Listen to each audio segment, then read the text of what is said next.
Born Ellen Hanson Corby on June 3, 1911 in Racine, Wisconsin, Ellen was raised in the bustling city of Philadelphia. Even as a child, she showed a passion for storytelling both in writing and performing. These early sparks would later define her path in Hollywood. She arrived in Los Angeles during the early 1930s, not as a starry-eyed actress but as a behind-the-scenes worker. She began her career as a script supervisor at major studios like RKO and Hal Roach, carefully studying the mechanics of filmmaking. This backstage experience gave her a technical foundation and a deep respect for the industry, shaping the disciplined, detail-oriented actress she would become. Though Ellen worked tirelessly in production, her dream was always to be in front of the camera. Slowly but surely, she started landing small roles, often uncredited, throughout the 1930s and 1940s. These were not glamorous parts, but she embraced them with quiet dedication.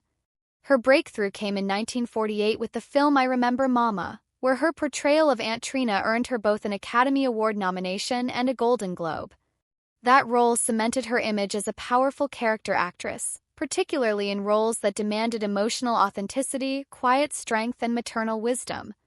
In the decades that followed, Corby became a fixture in American film and television.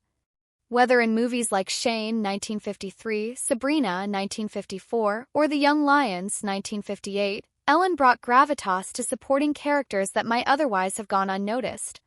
On television, she appeared in a wide array of series including The Andy Griffith Show and The Twilight Zone, where her subtle performances made a lasting impression. Yet it was the Waltons that immortalized Ellen Corby in the hearts of millions. Debuting in 1972, the show depicted the struggles and resilience of a rural family during the Great Depression and World War II. As Grandma Esther Walton, Ellen became the emotional anchor of the series. Her character was firm yet loving, deeply moral, and unflinchingly devoted to family. Performance earned her 3 Emmys and a Golden Globe. Even after suffering a debilitating stroke in 1976, she returned to the show, and the writers wove her real-life recovery into the storyline, deepening her connection with the audience. Before her Hollywood success, Ellen married Francis Corby in 1934, a respected cinematographer and director who was significantly older than she was. Though their marriage lasted a decade, the couple never had children and eventually divorced in 1944. Ellen rarely mentioned him after the split, instead focusing on her work and personal development. A defining shift in her private life came in 1954 when Ellen met Stella Lucetta. While Stella's background remains largely private, she became Ellen's closest companion and remained by her side for over 40 years. Though the true nature of their relationship was never publicly clarified, likely due to the social constraints of the time, those close to the pair considered it a deeply committed partnership. Stella supported Ellen through career highs and the physical challenges of her later years. They shared not only a home but a life built on loyalty, care, and unwavering support. In 1969, Corby took a bold and deeply personal journey to India, where she studied transcendental meditation under the guidance of Maharishi Mahesh Yogi. She immersed herself in the discipline and eventually became a certified teacher of the practice. Meditation, she explained, helped her find calm amid the pressures of fame and a demanding industry. Her commitment to mindfulness and spiritual growth set her apart from many of her peers in Hollywood at the time. In late 1976, tragedy struck when Ellen suffered a major stroke that left her partially paralyzed and affected her speech. At the height of her fame as Grandma Walton, the news saddened fans and colleagues alike. However, true to her character, she faced her recovery with remarkable courage. With intense therapy, she gradually regained her ability to perform and returned to the Waltons in 1978. Though her physical limitations were visible, her presence on the show remained strong and moving, resonating even more powerfully with viewers. Ellen's final screen appearance came in 1997 with the television special A Walton Easter.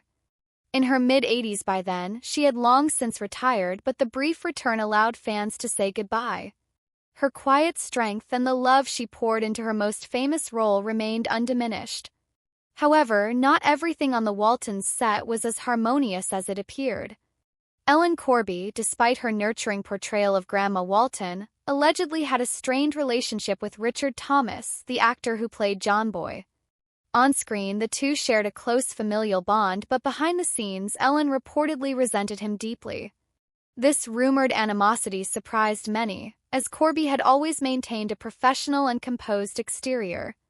Tension likely stemmed from generational differences.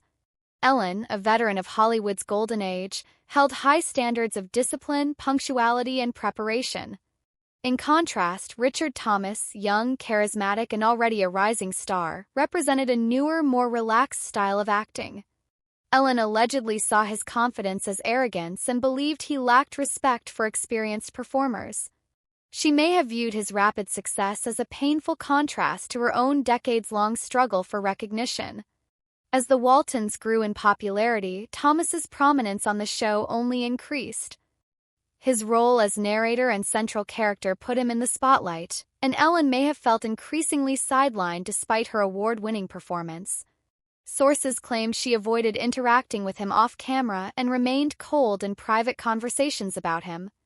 When Thomas left the show in 1977 to pursue other projects, Ellen reportedly viewed it as a betrayal, not just to the cast but to the loyal audience. Her frustration allegedly solidified into lasting disdain, and some cast members noted that even after her stroke, she never softened toward him.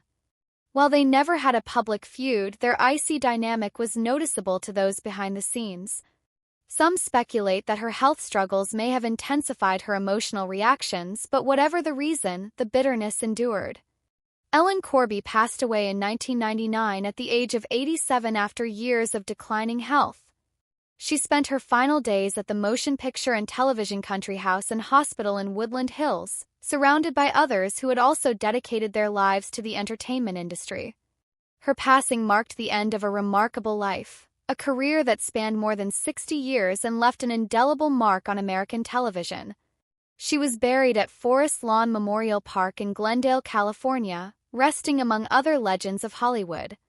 Her grave, though modest, serves as a tribute to a woman whose unwavering strength and gentle wisdom shaped one of television's most beloved characters.